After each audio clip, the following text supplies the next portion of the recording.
ബഗും വണ്ടും ചിത്രശലഭവും കൂടെ പുൽക്കൂട്ടത്തിലൂടെ പോവുകയായിരുന്നു. പെട്ടെന്ന് എന്തോ ഒരു സാധനം അവരെ കടന്ന് പതുക്കെ പറന്നുപോയി. ഹായ്, എന്താണത്?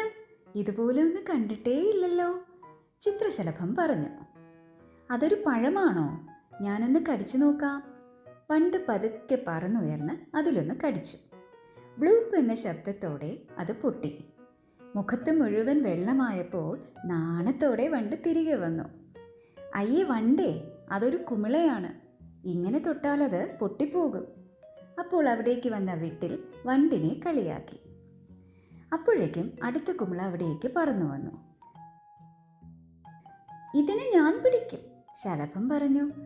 പറന്നു ചെന്ന് തൊട്ടപാടെ ആ കുമിളയും പൊട്ടിപ്പോയി. അപ്പോഴേക്കും കുറേ കുമിളകൾ കൂടി പറന്നു വന്നു. അത് കണ്ട ലേഡി ബഗ് അതിശയിച്ചു പോയി. ഇതെങ്ങനെയാണ് ഈ കുമിളകൾ വരുന്നത്? അത് ആകാശത്ത് നിന്നും പൊഴിയുന്നതാവും, വണ്ട് പറഞ്ഞു. വിട്ടിലിനിത് കേട്ടപ്പോൾ ചിരി വന്നു.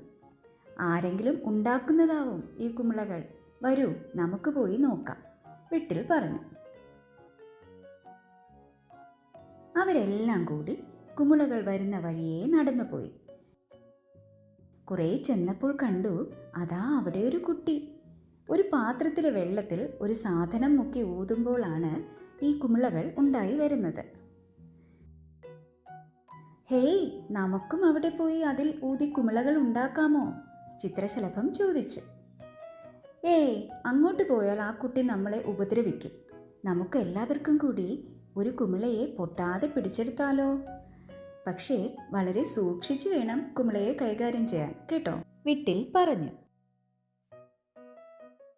ശലഭം മുകളിൽ നിന്നും പതിയെ ഒരു കുമിളയെ ചെറുതായി തട്ടി താഴേക്ക് കൊണ്ടുവന്നു. വണ്ട് അത് നിലംപതിക്കുന്നതിന് മുമ്പ് തന്നെ പതിയെ അതിനെ ഒന്ന് തൊട്ട് മുകളിലേക്ക് പൊക്കി. ലേഡി ബഗ് കൊണ്ടുവന്ന ഒരു പൂവിതളിലേക്ക് വിട്ടിൽ ആ കുമിളയെ കൊണ്ടുവച്ചു. എല്ലാവരും ചേർന്ന് സന്തോഷത്തോടെ അഭിമാനത്തോടെ തങ്ങൾ പിടിച്ച ആ കുമിളയെ നോക്കി. സൂര്യപ്രകാശം അടിച്ചപ്പോൾ ആ കുമിളയ്ക്കകത്തൊരു മഴവിൽ വിടർന്നു. ഹായ്, എന്ത് ഭംഗി! ഈ കുമിളയെ എന്നും ഇനി നമ്മൾ ഇതുപോലെ സൂക്ഷിക്കും. പെട്ടെന്ന് ബ്ലൂപ്പ് എന്ന ശബ്ദത്തോടെ ആ കുമിള പൊട്ടിപ്പോയി. അയ്യോ, നമ്മുടെ കുമിള! ലേഡി ബഗിനും വണ്ടിനും കരച്ചിൽ വന്നു. ശലഭത്തിനും നിരാശ തോന്നി. അപ്പോൾ വിട്ടിൽ ചേട്ടൻ പറഞ്ഞു, വിഷമിക്കേണ്ട കൂട്ടുകാരെ, ഇത്ര നേരമെങ്കിലും ആ കുമിള നമ്മളോടൊപ്പം ഉണ്ടായിരുന്നില്ലേ? അതെന്തുകൊണ്ടാണ്? നമ്മൾ ഒറ്റക്കെട്ടായി ആ ലക്ഷ്യത്തിനു വേണ്ടി പ്രവർത്തിച്ചതുകൊണ്ടാണ്. ഇനിയും നമുക്ക് കുമിളകൾ കിട്ടും. ജീവിതത്തിലെ സന്തോഷ നിമിഷങ്ങൾ പോലെയാണ് ഈ കുമിളകൾ. അവ വരും പോകും. കയ്യിലുള്ളപ്പോൾ സന്തോഷിക്കുക, പൊട്ടിപ്പോയതിനെ ഓർത്ത് ദുഃഖിക്കാതെ ഇരിക്കുക.